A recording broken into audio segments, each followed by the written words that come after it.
if I can go into a company, help them hire their head of design, if I can help them build out their team, if I can help them figure out their innovation strategies, figure out their go to market, whatever those things are, and stack those things up over a period of time, and then walk away once that team is strong and understands and has a point of view and is going off in the right direction.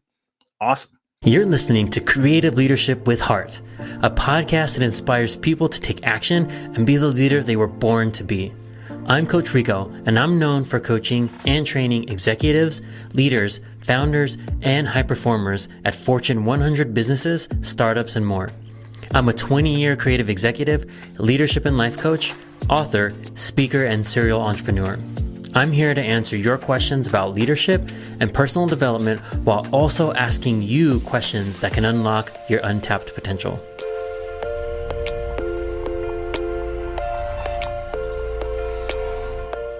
What's up, everyone? Thanks again for joining us for another episode of Creative Leadership with Heart. Today, another good friend of mine, Travis McCleery, founder and chief design officer at Ultra Friends. He's also held design leadership roles at Netflix, Twitter, and Imprint. Travis, how are you today? I'm doing all right. Thanks for the invite. Yeah, thanks for coming on and jumping right in. Tell us a little bit about yourself. What's your background? How did you get to where you are today? Yeah, so I think it feels unique to me, but it's probably not super unique at times. But yeah, I actually had no concept of the idea of design or design as a career all the way until I was a freshman in college.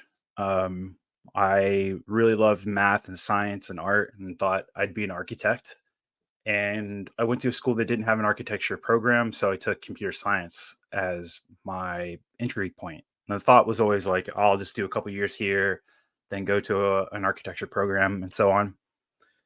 And after my first semester, I was like, I can't do this computer engineering thing. Not because I didn't understand it, but more so it was just I found it really boring, and had a hard time grasping at this like need for instant gratification. Like when you're designing, you're seeing the pixels move around and you're doing all the stuff. But when you're writing lots of code, it just wasn't there. It wasn't clicking for me. And I knew I wanted to do something in art, but I was concerned that my parents and people that supported me would not be as understanding of the concept of getting into art. So I went to a advisor at the school. And I was like, "Hey, I want to do an art program. What do you suggest?" And they were like, graphic design. So I went back to my family and parents, and I was like, I'm ready to get out of this program and I need to move to something else and I want to do something in art. And my dad said, as long as it has to do with computers, I'm fine with it. That was like the precursor for whatever. And I was like, well, good thing, because I'm going to get into graphic design. Had no idea what I was getting myself into. I'd never used a Mac in my life. I never used any Adobe products in my life. But I had experience when I was in high school making posters for shows in MS Paint and Xerox machines and things of that nature, and had some other like endeavors that were on doing work like making stickers and stuff for skateboards and whatnot. So I dive head in on it, and I felt like I was a little bit behind by the time I started because there was all these kids that knew what they were doing. So I would spend lots and lots of hours in the labs, and then once I got my first Mac, I would spend all the time like working and grinding. And this was like basically I was going to graduate right around the last big downturn of the economy in 2007, and I kept on being told by my professors like, be prepared to not be able to find a job in your field.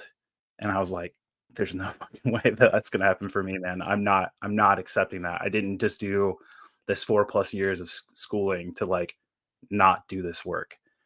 So I took on any job that anybody would give me and made sure that my portfolio did not have a single piece of school work in it. And that I knew it wouldn't be the best portfolio, but it would at least show that I could do the work. I had the soft skills. I was going to be the person that would grind it and figure it out. And so by the time that I was graduating and all these things were happening, the design world was changing quite dramatically. You know, the iPhone had come out. We were learning a lot about Flash. It was dying on the vine. Like I was watching it in real time. Um, I ended with a degree that was focused on web, but thought that branding and visual design was like the pinnacle. So you wanted to go to a firm that had that ability. I went into small agency life real fast.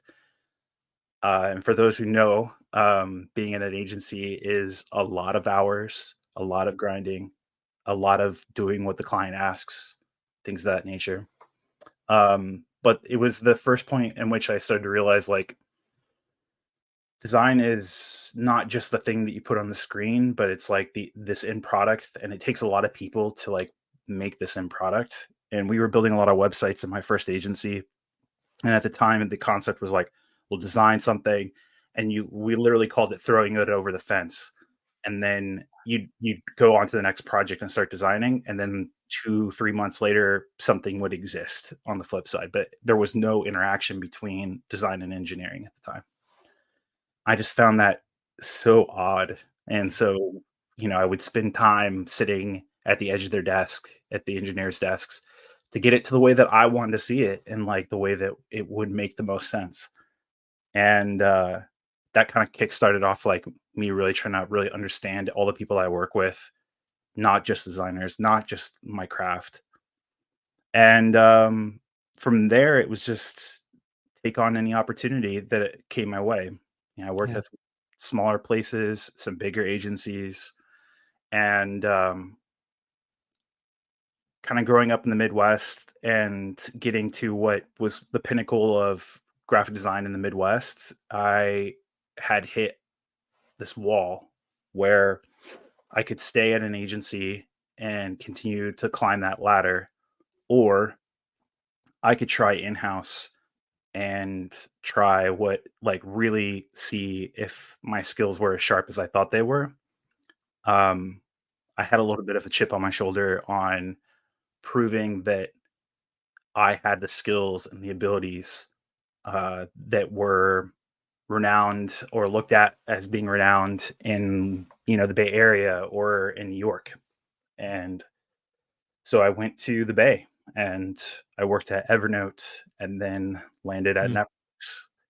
And it was a huge shift in my design career to see like go from, hey, we're making stuff for teams that you don't really get to interact with, you don't get to see the final impact, you don't get to like there's just like this huge disconnect between you and the user, to being right there in the thick of it and working in product and working with some really really talented folks, learning what I thought is the core of leadership. And after that, I tried my luck at some startup work again, and coming back and forth between all these things, kind of following where the opportunities would take me. And in the past couple months, I have made the huge shift from being employed by somebody to starting my own thing. And well, I shouldn't say my own thing. I'm starting a thing with one of my best friends, Kevin Rapp, and it's called the Ultra Friends, and we're trying it out, trying to see what we can do on our own, see what we can go. It's kind of a weird thing, man. I left agency life thinking like I'm never going back, and I've now come full circle into this. Like I'm back into the agency model again, but I'm trying to make it better this second time around. So Yeah, but you're going into it with lessons learned, and yeah, so yeah, yeah, there's a lot I want to go back to. You said some really great things, um, and yeah, I wanted to start with what was the moment you knew, right? Because you said you've always like loved art. What was the moment? Was there a moment in time where you're like, I just want to be a creative? Was it a in school? Was it a movie? Was it some graphic, some experience you had? What was that yeah. moment? So my senior year in high school, I was working at a movie theater, and I we had like first dibs on the posters when they would all like when they were done being used. And there was this moment in time where like I went back through all these posters that I had accumulated over the year and realized that there was like a style and a uniqueness to this catalog. It wasn't just like here's all the movies I liked, it was all the ones that I found interesting. And they were posters that were super type heavy, that were not about revealing the whole plot, that were unique and not just like the kind of like ghost head versions that were really popular in the early 2000s and whatnot. And I just remember thinking like, if this is a job, this is the job I want. But I was like, but that's not a job. There's no way that's a job. And it's just like such a naive kind of like concept in mind. But I was like, that's the thing. And I I really, really love that. And I'd say maybe one other instance of it was um we didn't have a skateboard shop in our town. And so we used to have to order online and through magazines and things of that nature. Uh, and because we were because we were so poor, we were trying to figure out ways to get around having to pay full price for skateboards, and we would buy blanks. And but we didn't want to just say blank, so we would make stickers, and we'd like spray paint the bottoms and paint the bottoms of it. And I was like, that was another one of those moments. I was like, if this is a job, that's a job I want. As I want to make skateboards. And so those were the two times that I thought like, but it always ended with, oh, that's not real though. There's no way that's a real job, right? Like that's just something somebody does on the side, you know. So Yeah. Well, I mean, knowing now, thinking, looking back, right? Because and that's why I wanted to start this podcast too, is because those things are real, right? Like oh yeah, I built an entire team at Netflix that did exactly what you're exactly, saying, right? exactly. And how do snowboard? I mean, yeah, well, snowboard and skateboard Yes. companies get this artwork, right? They need to get it done. Hmm. And then there was also a couple more things. So like, thank you for sharing that because it's always interesting for me to hear what made people fall in love with their craft or fall in love with creativity. The other thing you mentioned was I took C plus classes and I was bored also. So I was like, there's no way I'm gonna do this for a living. And that was C plus. I didn't even get into more complex stuff. Yeah, But no, thing we used was C plus. There was a class I took that it was the second class of that series, and it was hardware and software mixed into both. And so like the first half of the semester, you're building these like very simplistic robots. And I was like, this is it. I love this. And then the second half is that you're programming these robots to do a task that is like very like strict and by the like you could only do it in the one way that they were suggesting it. And I just remember being like, this is boring. I don't want it. I built this cool thing. I wanted to do more than just like walk into a wall and then back up. Like that's whatever. I don't care. But yeah. yeah, it was just really, really rough. Um, I didn't even get that far. So kudos to you for getting that far. The other thing is, and this is something that even a lot of my coaching clients struggle with because a lot of them are creatives, is, I like what you said about you weren't going to have any of your schoolwork in your portfolio and Mhm. you would take anything and everything, right? So one, it proves that you're willing to put in the work to perfect your craft, to get in and do whatever is done needs to be done. Plus, you have real world stuff in your portfolio. So I'm not Exactly. saying that folks can't have stuff from school, but I Exactly. love that you were driven in that way. But the question for me that I would love people to hear this answer to is at what point, because you said like there was probably some stuff in there that wasn't great, but it was for actual real world products. Yeah. So at what point did you feel like you were good enough, or because you said you had something to prove, you Ooh. wanted to go to the Oh coasts man. and be like, like I can do this. So at what point did you feel that? I I don't think that that ever left, to be honest. I think maybe after my first tenure at Netflix did I feel like, okay, I have experience that justifies the output.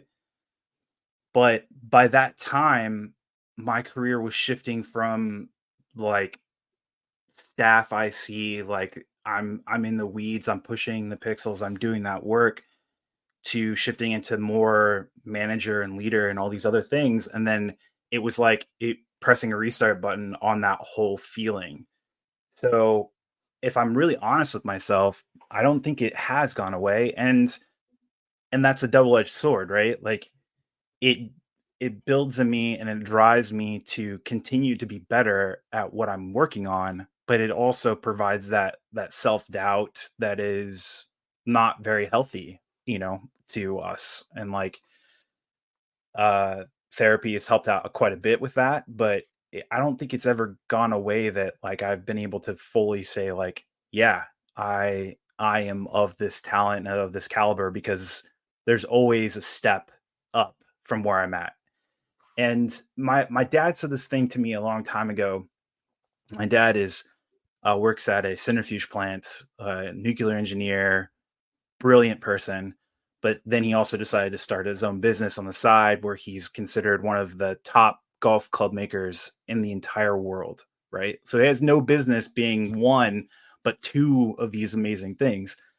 And he said that like once you consider yourself like the best at something, like you have mastered a thing, is the moment that you become irrelevant in that thing, right?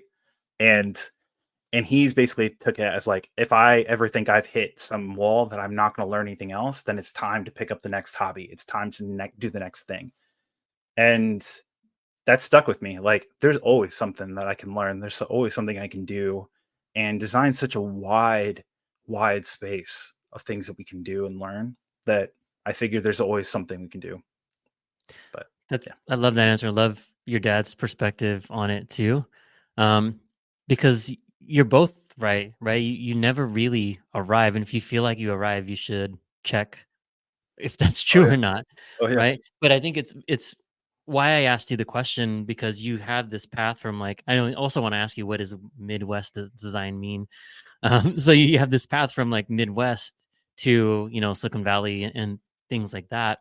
Um, and these are the questions that people face. Like, am I good enough to work at a Netflix, a Twitter? Am I good enough to be a VP of design somewhere? Like these things. And even if I struggled with it too, you've struggled with it too, but it didn't stop us, right? correct, It's when it correct. becomes a something you lean into. When you lean into that feeling, that's Hmm. when it starts to do harm. But Hmm. you should always be the consummate student. Like we're always learning, we're always getting better, you're always perfecting your craft. And to your point, whether it's technology or new techniques, there's always something to learn. Yeah, yeah. So I don't know. There's a I while I may let this internal dialogue kind of spin around, it never comes out on the flip side. So if I'm in a professional environment, like game on, right? Like there's and I'm not going to show that aspect of like my thinking, or at least that's a lot of how most of my career was like, I'm confident, I know I can do this. If I don't know the answer, I will figure it out, and I will instill, I won't lie, but I'll instill confidence in the person that's on the other side of the call, the table, whatever.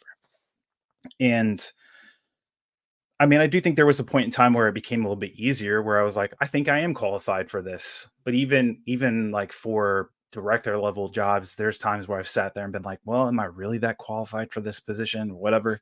I'm just like, well, I mean, the worst they can say is no. Like that's, I'm gonna keep that in mind when I go and apply for something.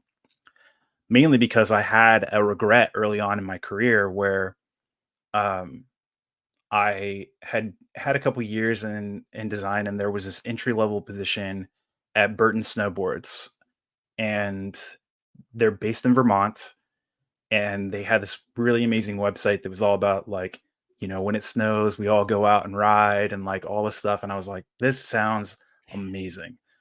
And I didn't apply for it because I didn't think I had the chops. And it like kind of sat in the back of my head all the time, like, well, could I have done this or couldn't I, whatever. And I met some people that worked there during that time, and we talked about this exact story and everything. They're like, "Oh yeah, you could have worked there for sure." Like, it was a lot of people that didn't know what they were doing. They just liked snowboarding and wanted to make cool stuff. And so a lot of times when I talk to younger designers and things like that, it's like, if you feel something in your gut and you're like, this sounds really cool, like, it's worth going after. Um, and it's worth trying. And if you get told no, then it's fine. Like, there's plenty of jobs out there, and it might not be the best thing the first time, but you can always work towards like the thing you want down the road. And there's a lot of luck and a lot of other things that go into it that have nothing to do with you as a person or your skill or anything like that. That sometimes you have to separate that from, getting a gig and whatnot. But Yeah, I mean, that's a great story. yeah, Um, I mean, I could have missed out on Zappos yeah, if I didn't apply. And to be honest, my interview with it was Matt Burchard. He's like I think he's like the head of e-commerce at Allbirds or something like that now. yeah, But anyways, if we didn't connect on the Bay Area stuff, I don't know if he would have hired me. Right? We're both Giants fans, Niner fans, right? And it was less about the work, and it was Zappos was an early stage startup at that point. I think it was kind of like Burton, like more like, do you love fashion? Like, yeah. Do you love skating and surfing? Yeah. Okay. Then, and you like the Giants and the Niners? You're hired. It was more like that than it was like anything else. Like, we've been through the ringer at like a Netflix or even like at a Twitter where it's like 7-person panel. Sometimes yeah, you have to do a design test or whatever, right? Like those kinds of things. But I love that what you said is the worst thing that they can say is no, yeah, right? And as cliche as it sounds, it's cliche for a reason, but you miss 100% of the shots you don't take. So if exactly. you don't ask, you won't get it. But at least if you asked and tried and you didn't get it, at least you tried. Yeah, I got two silly stories that are aligned with this. The first one is, um, while I was in college, there was a internship for like an agency that was an hour and a half away, and there used to be these books that would come out every year of all the agencies that won awards. And me and my like number one professor, Matt Cram, we would sit and we go through and we talk about the ones that won awards. And basically, I would go through and say, like, if an agency won more than 2 awards, I was going to try to figure out a way to apply for one of these. And that same year that we were going through those books, there was an internship at one of these agencies called Resource. And I applied. And at the time, I put my portfolio, it was a Flash website, onto a burnt CD, and then it submitted that way. And so I had to drive an hour and a half away, drop off the CD, and I was like, there's no way in hell this isn't going to go anywhere, but like, whatever, try it. And they called me up. And the one of the things that they do once you get past the first set of interviews is they do this like mixer where you go and meet all of the people that are like applying for this one job, and then you meet people at the agency. One of the weirdest events that Wow. I've ever been to in my entire life. And so I meet all these awesome people, all these really talented people that are going to art colleges and that are like about to graduate, and I was like, I want to say a junior at the time. And and it like really lowers my confidence on not, that I'm going to be able to get through all this. Then the next day is the full panel interview. And at this point in time, I'd never experienced anything like that. Like, I'd worked jobs, I'd been interviewed before, I could handle the one-on-one, but put you in front of a bunch of people that are going to really critique your work, that was like a first time for me. And I get into the room, and the person that had interviewed before me had left their resume, and they had already had 4 internships before this one, and they were already graduated. And I was like, there's no way. There's just no way this is going to happen.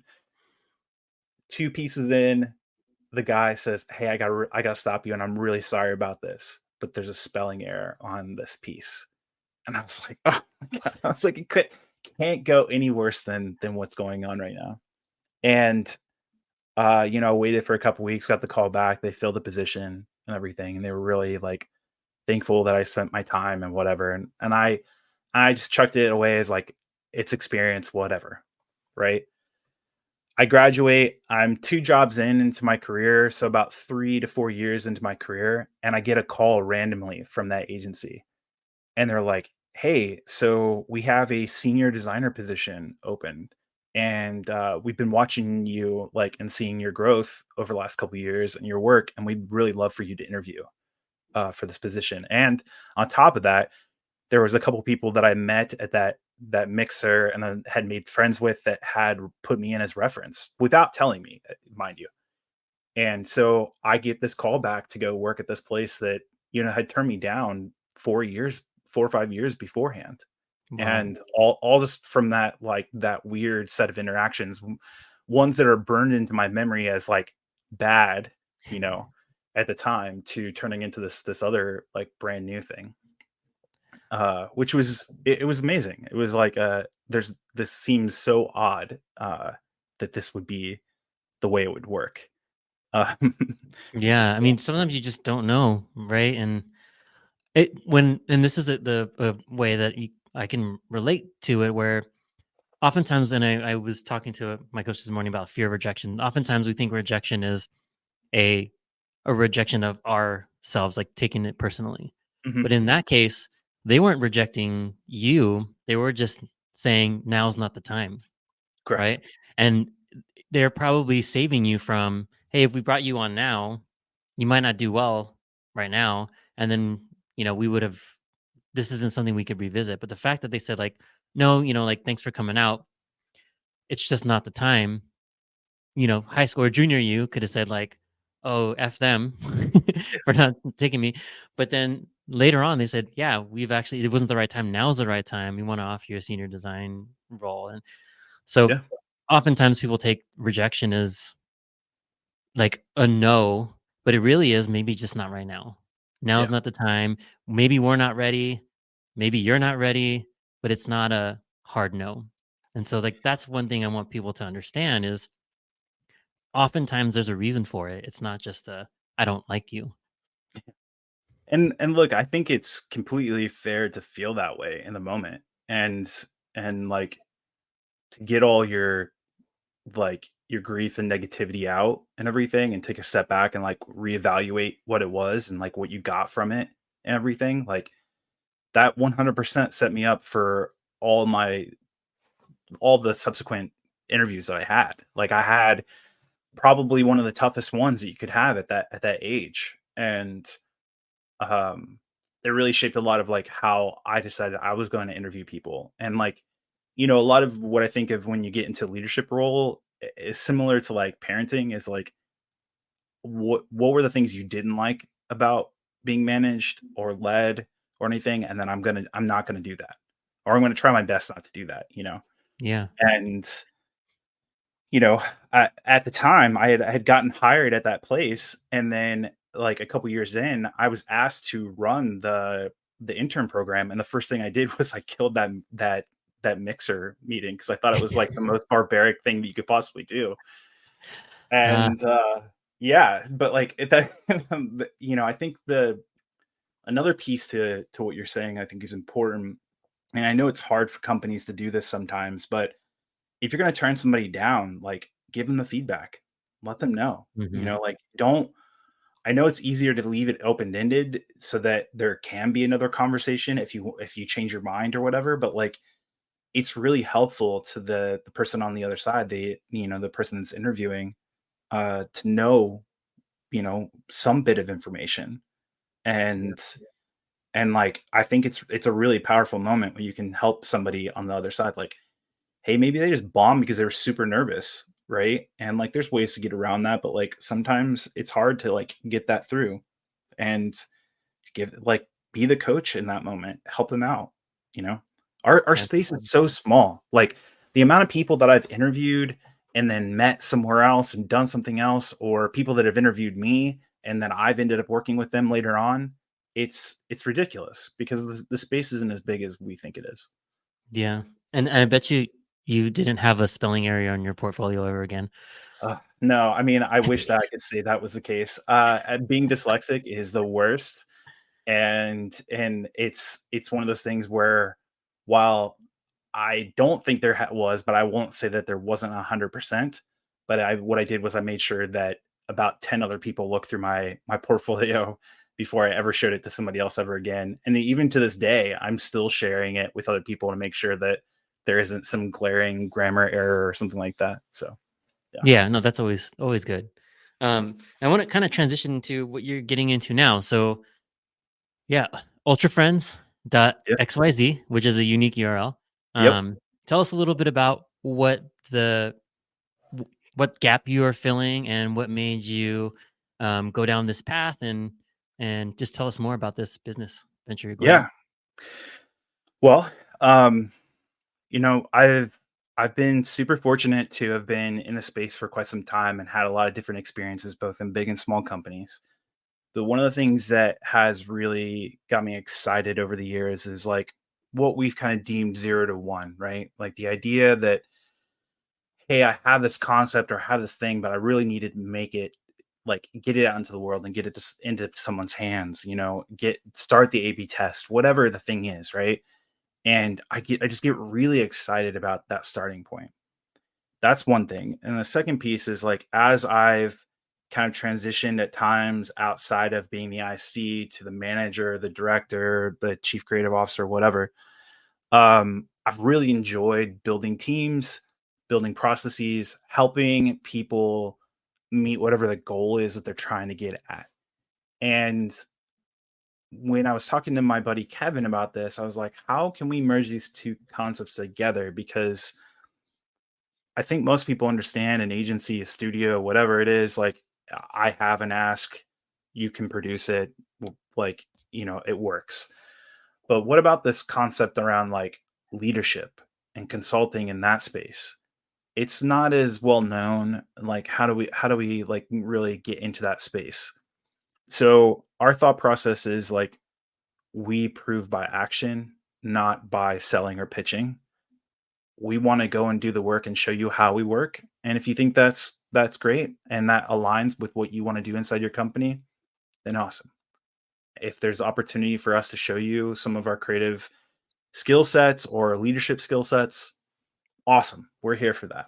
So right now, we just launched at the end of February, because I think it's funny to launch on the 29th, and that means that Ultra Friends will be 1 year old in 4 years. So, and it's just funny, and that leap years are just weird in general.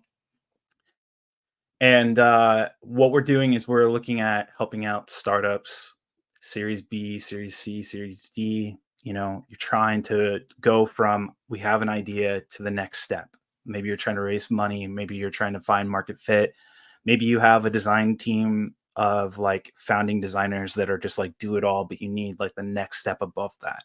That's where we're trying to aim. That's our hypothesis right now. It's like that we can provide a lot of value to that space, because my background being in product, visual design, branding, Kevin's is in branding, copywriting, video direction, growth marketing. And so like we can basically span the entire gamut of work that a creative team would need to do.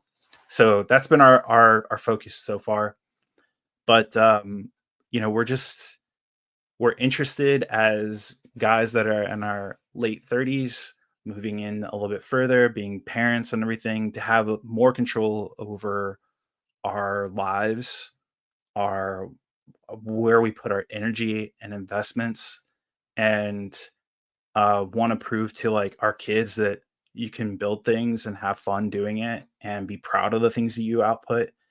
And this seemed like, with the world as it is today, with all the layoffs and all the things that are going on, this felt like the right time to go and try it, And if it doesn't work, it doesn't work, but we're going to put all of our effort into it right now and do our best.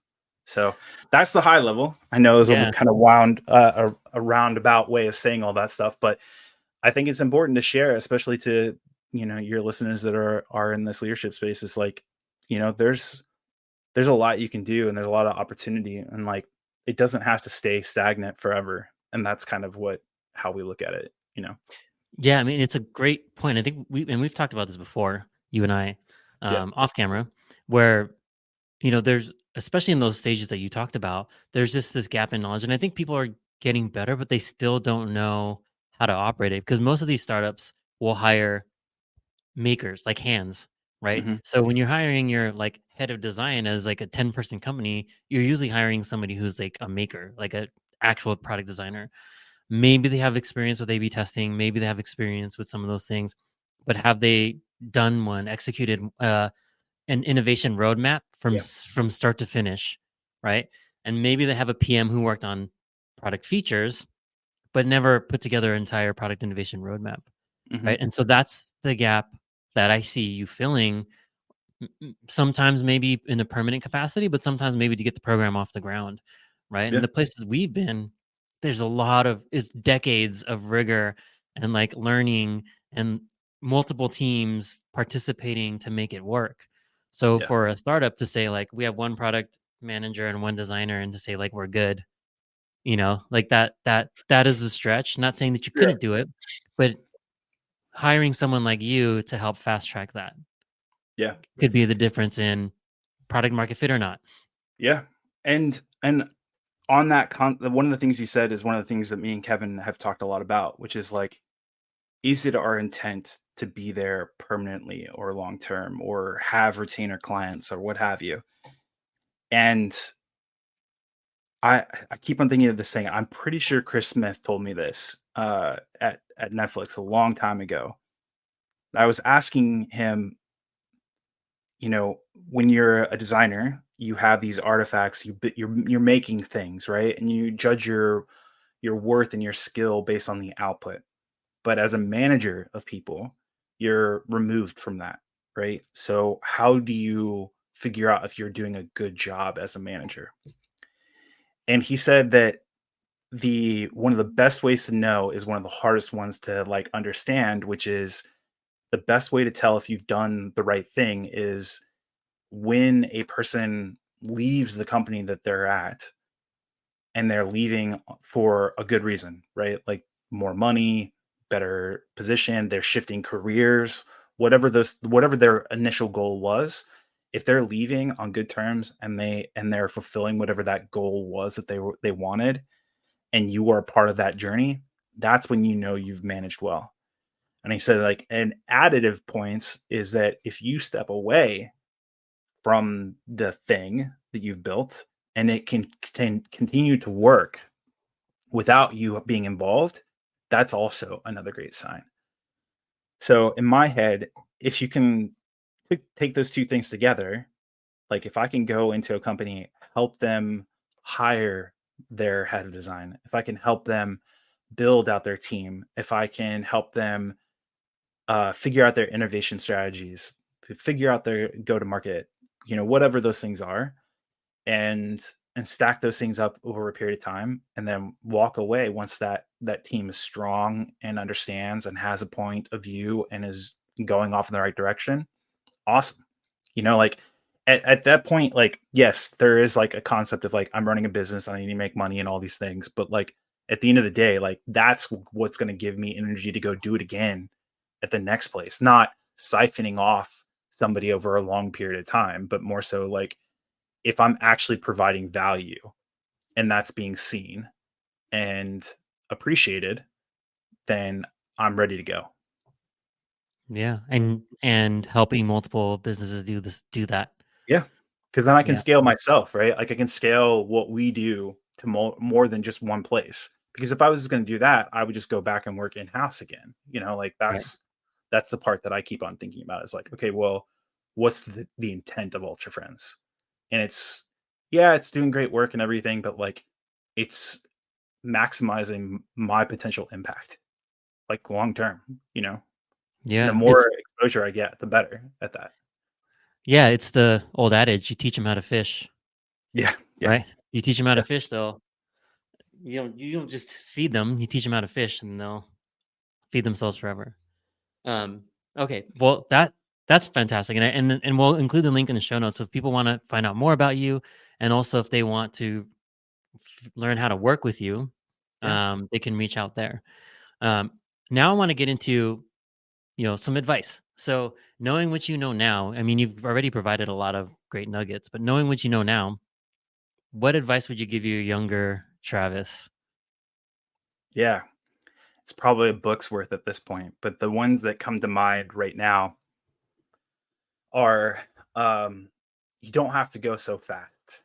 Like, that chip on my shoulder that I spoke about, it really was, um, probably too much, at the time, and then it was like, working a full-time job, grinding my freelance, doing all this stuff, constantly trying to figure out how to move up at whatever job I was in, and, like, trying to get to some place. Now, this came from a sense of, like, I wanna be able to provide for my family. I want to, be self-sufficient. I don't wanna live in debt. Like, there are reasons behind it. However, there was a point when I was, like, in my early 30s where I realized, like, I had done a lot in a very short period of time, and I still had a long ways to go, right? If the average retirement age is 65, I've got another 30 years doing this, if that's what I do, right? And there's so much more to do. And I didn't need to go so fast at the beginning, right? Now, that's not to say that I regret any of those things. It's more so like, while yes, if you do grind real hard, you can make it. But the question is it necessary? You know, do you need to do that? Which goes in my second piece is figure out what work life balance means to you. No matter if it's at an early age and early part in your career or it's later in your career, like really thinking about that because it can come up on you fast that if you have kids, you have a significant other, all these things, it's really easy to be a workaholic in our space and grind and be behind the screen at all periods of the day. But there's so much more to life than that. And I realize it comes from a bit of privilege and being able to talk about that when you have tech money and you're doing all these things. But like at the end of the day, that doesn't change it. Like if you're only going to do this, you're going to feel a little hollow at some point, or a little spread thin. So think about it before you burn yourself out. Definitely follow that advice if you're listening. Steve Johnson actually gave me similar advice when I told him I was leaving Netflix. Yeah. Steve Johnson, the VP of design at Netflix, he told me because I told him I was leaving for spend more time with family. Like I spend half the year traveling and away from my family, and so he was saying no one on their deathbed ever wished they worked more. Yeah. Right? The things that they Totally. ask for is more experience, more time with their loved ones, like those things, right? Yeah. And when we hear these things, sure, like when we're in our teens and 20s and growing up, we're like, yeah, yeah, whatever. You know what I mean? Like, I just want more paper so I can go do the things I want to do, Yeah. right? And then you get to our age, you start to have kids, you start to have other things in your life, and perspective changes, and other things come into focus, and values evolve, and values change. Yeah. And as I was going through that, my values changed, and I lived by that. Among other things, he's told me, he dropped a lot of great wisdom on me. But that's true. I on my deathbed, I want to say the experiences I had. I want to talk about the life I lived, not the hours I worked or the things I missed out on. Yeah. 100% agree with that.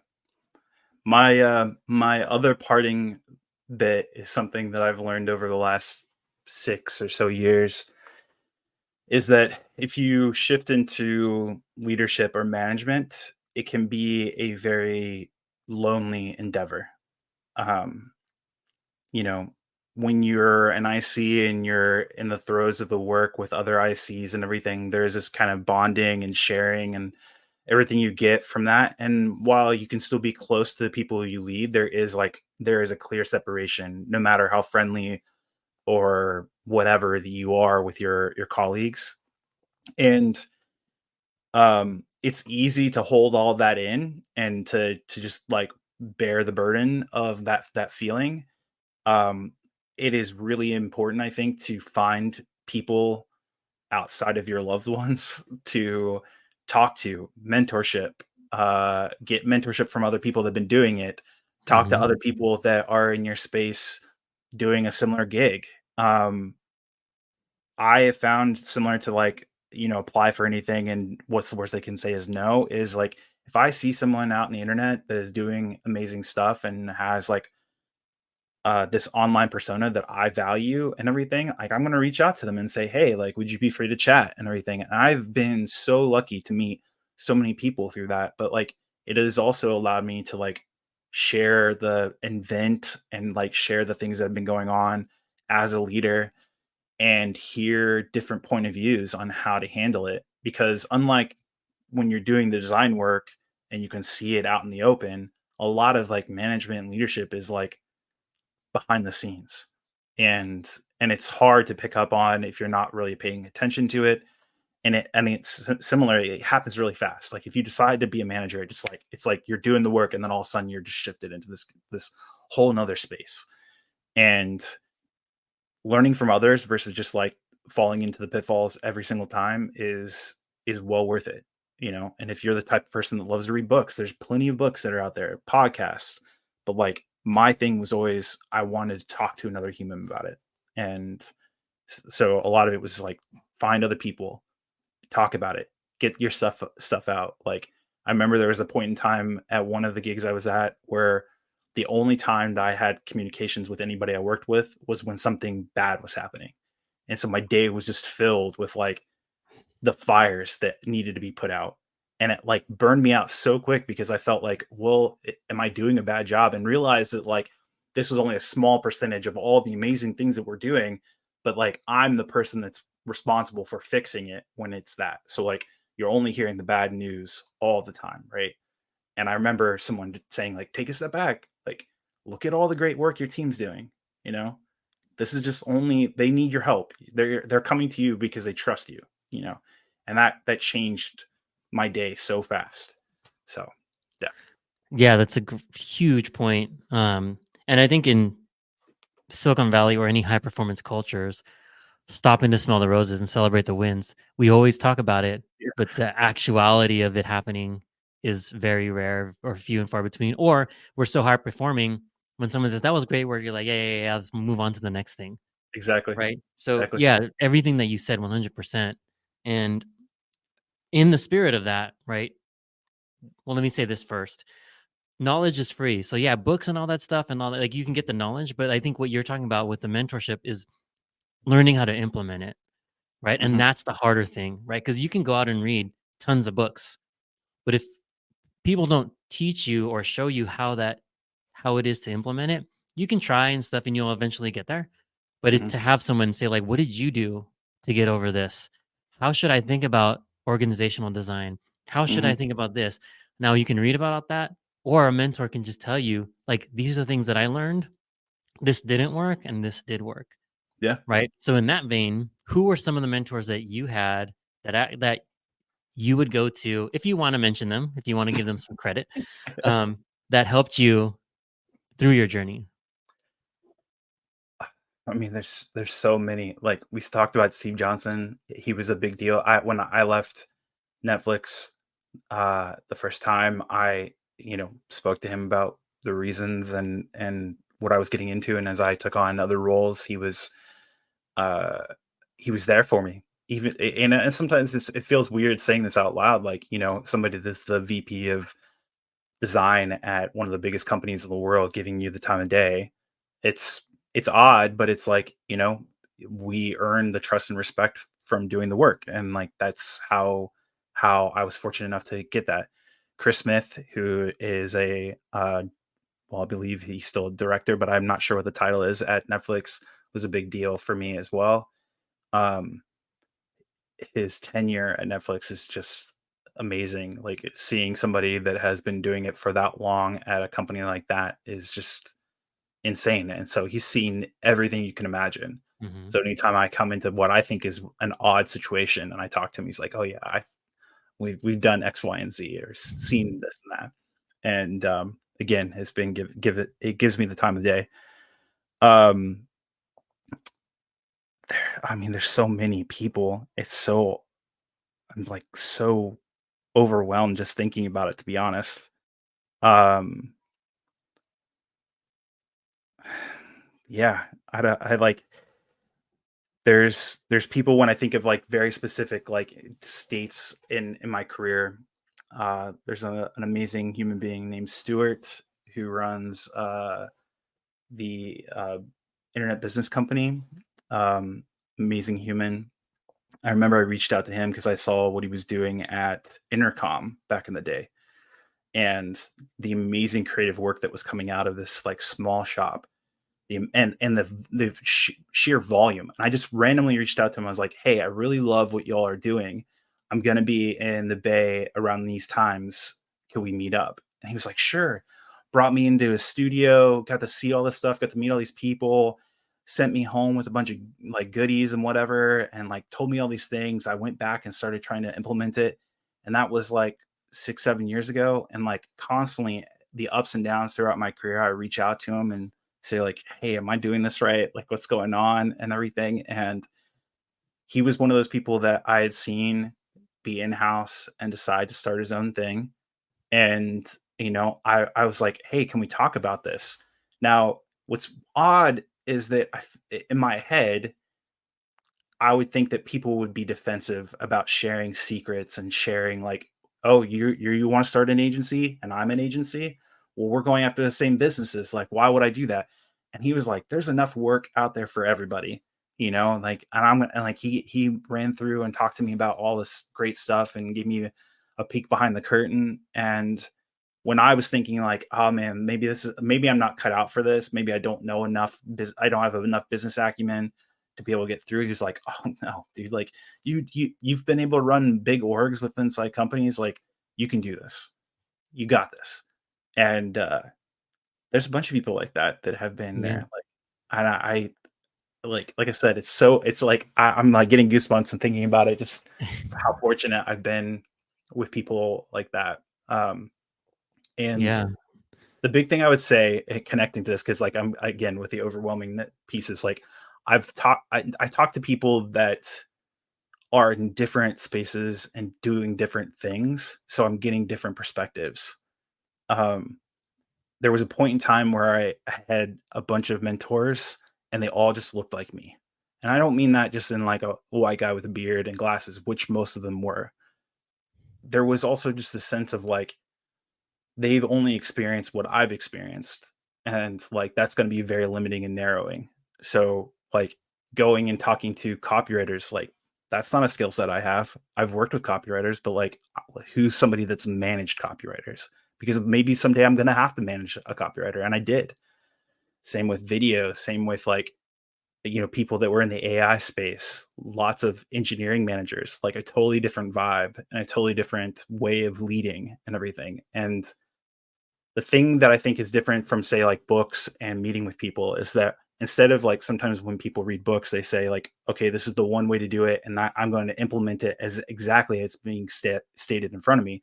Whereas when I'm talking with people, I'm taking it all in as a sponge and filtering out what I think is going to work for me because like they are very different, Hmm. different people. And so I just took in as much information as I possibly could in that sense, and then I tried the things I thought would work, and some things work, some things don't. That's Yeah. fine, but it's the life A/B test, as it were. Yeah, absolutely. Um, so it's been a great conversation, and Yeah, we're at time. And I definitely want to have you back, but so we're gonna have everybody. They can, if they want to reach out to you, they can find stuff in the links in the show notes. I think we're gonna have your Instagram, email, yeah. we'll throw your LinkedIn and the agency. Um, but yeah, thanks for joining us. And what any last words before we go today? And knowing that we're probably gonna have you back because there's a lot Yeah. more stuff that I still want to learn about Midwest design. Oh yeah, yeah. I would love to talk about that.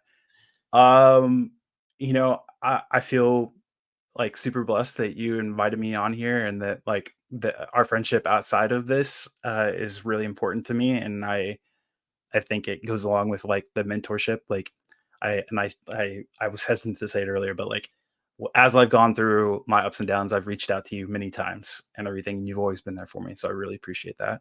We'll tear it up a little bit on that. And yeah, I mean, like I think there's something to be said about trying your best at all this stuff. Like, and whatever your best is like that's fine. And so I think if you get anything out of any of the stuff that we just talked about, like, just know that if you try your best, something good will happen eventually. So, Absolutely. Well, thank you, Travis. Thanks for dropping the knowledge. yeah, Congratulations thank you. on Ultra Friends. Uh, I'm hoping some folks reach out to you to be clients or even just understand your business a little bit better, and maybe they can learn a little bit about design, Yeah, creativity, and branding. yeah. Hit me up. And it doesn't always have to, like, as much as I appreciate the opportunity to work with other people, like, if I'm gonna live the words I just said, like, if you have questions, LinkedIn, Instagram, all those things, just hit me up with questions. I'm game to help people out that are in this space. So Nice. On that note, thank you all for joining us again for another episode. Thank you, Travis, for being on. Take care, and we'll see yeah. you all next time. See you. Thanks for listening to this episode of Creative Leadership with Heart. If you enjoyed the show, please like and subscribe. If you're ready to make huge, lasting change in your life, then what are you waiting for? What will your life look like if you took action today? What would it look like if you didn't? If you're serious and you're ready, book your free strategy session today and let's make your future a reality.